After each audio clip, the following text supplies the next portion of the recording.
Salam sejahtera, terima kasih karena bersama dengan saya di Nazilin Unity Channel.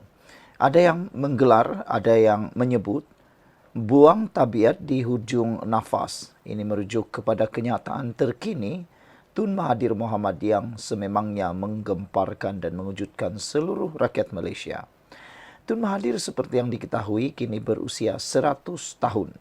Beliau kini terlalu uzur dan terlalu tua untuk terlibat lagi di dalam dunia politik maupun dunia pentadbiran Malaysia.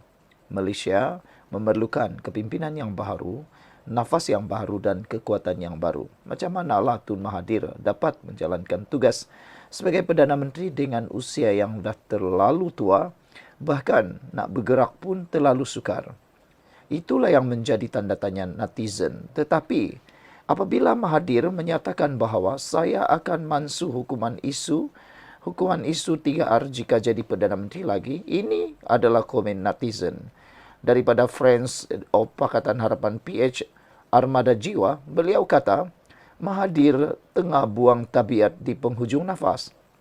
Ada netizen yang menyatakan bahawa adakah ini tanda-tanda bahawa Tun Mahathir sudah terlalu tua, senja, dan beliau kata Tun Mahathir harus sedar, ambillah langkah untuk mengelakkan diri lagi daripada dunia politik dan ambillah masa pula untuk amal dan untuk persiapan ke alam yang seterusnya. Kata beliau adalah sangat dangkal dan tidak bertanggungjawab bagi seorang bekas Perdana Menteri untuk mencadangkan penghapusan larangan 3R. Saudara, larangan 3R ialah bertujuan bukan untuk menghalang netizen maupun rakyat Malaysia daripada bersuara. Tujuan 3R sebenarnya ialah menjaga keharmonian, keamanan dan kedamaian dalam negara Malaysia. Kalau nak cakap kita bebas bercakap atau tidak, kita boleh kata kita bebas. Lihat saja dalam media sosial contohnya. Kita bebas bercakap tentang sesuatu perkara. Tetapi janganlah melebihi had di dalam sesuatu perkara. Apalagi kalau itu menyebut ataupun menyentuh tentang 3R, iaitu race, religion dan royal, iaitu agama, bangsa dan raja-raja. Mengapakah perlu sehingga menyentuh isu-isu tersebut? Bukankah perkara itu kita dah tahu? Tak perlu sentuh pun orang tahu. Tapi inilah orang-orang yang mahu kononnya kebebasan. Akhirnya sanggup melakukan apa saja. Termasuklah mahu memansuhkan perkara peraturan yang sebenarnya menjaga kita semua. Jadi pada pendapat ramai netizen, cadangan Tun Mahathir ini adalah cadangan yang tidaklah wajar sama sekali. Bahkan ada juga yang keras mengatakan itu cadangan yang bodoh. Kerana ini adalah permulaan kepada kehancuran keharmonian negara Malaysia. Kenyataan seperti ini, kata Armada Jiwa, bukan sahaja memperlihatkan kejahilan terhadap sensitiviti rakyat berbilang kaum dan agama di Malaysia, malah menunjukkan betapa Tun Mahathir sanggup menggadaikan keharmonian negara demi kepentingan politik peribadi. Apakah beliau tidak sedar bahawa isu kaum, agama dan institusi diraja adalah tiang utama kestabilan negara ini? Dengan menghapuskan larangan ini, adakah Mahathir mahu membuka pintu kepada ucapan kebencian, penghinaan terhadap raja-raja Melayu dan perpecahan antara rakyat? Ini bukan suara negarawan. Ini suara seorang yang hilang arah, terdesak dan sanggup membakar negara demi kekal relevan dalam dunia politik, kata Armada Jiwa daripada Friends of Pakatan Harapan. Saudara, tindakan Tun Mahathir menyatakan jika saya menjadi Perdana Menteri lagi, saya akan mansuh hukuman isu 3R. Ini sekaligus menunjukkan betapa terdesaknya Tun Mahathir untuk sekali lagi dilihat relevan sebelum beliau meninggalkan dunia ini. Beliau mahu kembali menjadi hero, tetapi tindakan beliau ini bukan sekadar tidak dapat mengembalikan beliau sekali lagi menjadi hero, bahkan beliau akan makin ditolak oleh rakyat Malaysia. Itu sebabnya ramai netizen khususnya yang tidak suka dengan isu kenyataan Mahathir ini mengatakan bahawa nasib baiklah Tun Mahathir kalah di Langkawi. Kalau tidak, silap-silap hari bulan, beliau akan melakukan pelbagai perkara lagi yang sanggup dilakukan untuk meraih simpati menjadi Perdana Menteri. Sebelum kita teruskan, jangan lupa tinggalkan komen Anda, tekan butang subscribe. Salam sejahtera, terima kasih karena bersama dengan saya di Nazilin Unity Channel. Akmal Saleh akhirnya tampil membuat satu kenyataan. Beliau kata dia akan lawan habis-habisan, lalu mencabar DAP Jasin untuk menyertai PRN Melaka.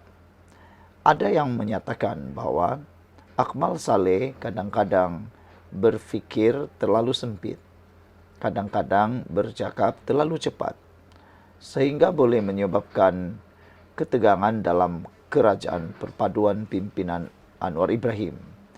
Kadang-kadang kata mereka Akmal Saleh seakan-akan lupa bahwa mereka juga sebagian daripada kerajaan, yang mana kerajaan sekarang ini hasil daripada penyatuan UMNO, Pakatan Harapan Barisan Nasional. Oleh sebab itulah, apabila Anwar Ibrahim terus mencabar DAP dan terus menggunakan isu-isu DAP, kata mereka, kalau berani, apa kata Akmal Saleh juga bertanding di kawasan yang DAP boleh menang, kata mereka. Ketegangan menjelang pilihan raya negeri Melaka semakin memuncak apabila Ketua Pemuda UMNO, Dr. Muhammad Akmal Saleh, mencabar DAP Jasin untuk turut bertanding di mana-mana kerusi Dewan Undangan Negeri DUN di kawasan parlimen itu. Cabaran itu menyusul selepas 15 cawangan DAP di Jasin menyatakan sokongan bersyarat terhadap calon kerajaan perpaduan. Dalam kenyataan media hari ini, gabungan cawangan DAP Jasin meluluskan usul menyokong calon kerajaan perpaduan yang ditunjangi oleh Pakatan Harapan PH dan Barisan Nasional BN pada pilihan raya negeri PRN Melaka yang dijadualkan berlangsung dalam tempoh terdekat. Bagaimanapun, syarat yang dikenakan adalah mereka menolak ahli politik yang mengamalkan politik ekstrim, termasuk pendekatan perkauman dan agama yang boleh memecah belahkan perpaduan rakyat. DAP Jasin komited untuk menjadi sebahagian daripada usaha membina negara yang lebih bersatu, adil dan makmur, kata mereka. Kami tidak akan berkompromi dengan mana-mana pihak yang membawa politik kebencian dan perpecahan, menurut kenyataan bersama mereka. Cawangan-cawangan terlibat antaranya Kelubui, Air Barok, Asahan, Jasin Lalang dan Komendor, turut menyatakan komitmen terhadap kestabilan politik dan keharmonian kaum, serta menolak sebarang bentuk ekstremisme dalam penentuan calon PRN. Walaupun tidak menyebut sebarang nama, namun adalah jelas sasaran mereka adalah terhadap Ketua Pemuda UMNO itu yang juga merupakan adun Merlimau yang kerusinya terletak di kawasan Parlimen Jasin. Ini dapat dilihat apabila Akmal sendiri mengulas kenyataan tersebut dengan menyatakan persetujuan terhadap penolakan politik ekstrim tetapi mencadangkan syarat tambahan. Kata Akmal, saya sangat setuju.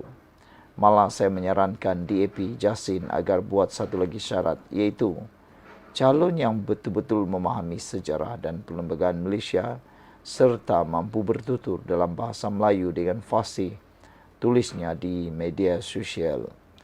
Dia turut mempersoalkan sama ada kenyataan DAP Jasin itu memberi bayangan bahawa parti itu akan meletakkan calon di Dewan Undangan Negeri Merlimau atau mana-mana kerusi dalam kawasan parlimen tersebut.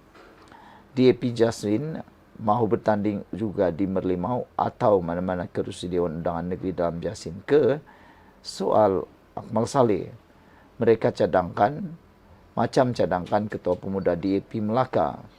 Silakan tunggu kami, kita lawan habis-habisan, kata Akmal lagi.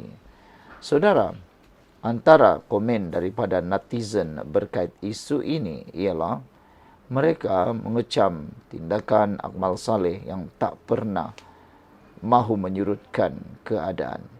Black Panther kata ini kenyataan si pengecut yang hanya pandai bertelur bertanding di kawasan majoriti pengundi Melayu, katanya. Red Mouse kata, si budak tu cakap besar aja, kata beliau.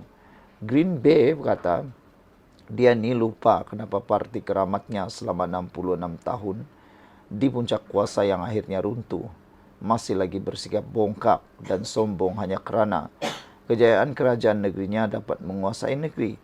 Tetapi dia lupa kepada negeri-negeri lain. Pemimpin bongkak akhirnya ke tanah juga nanti. Kotaro Minami kata selagi ada si Akmal macam ni dalam parti, arena politik, maka kecailah wawasan perpaduan negara kita, katanya.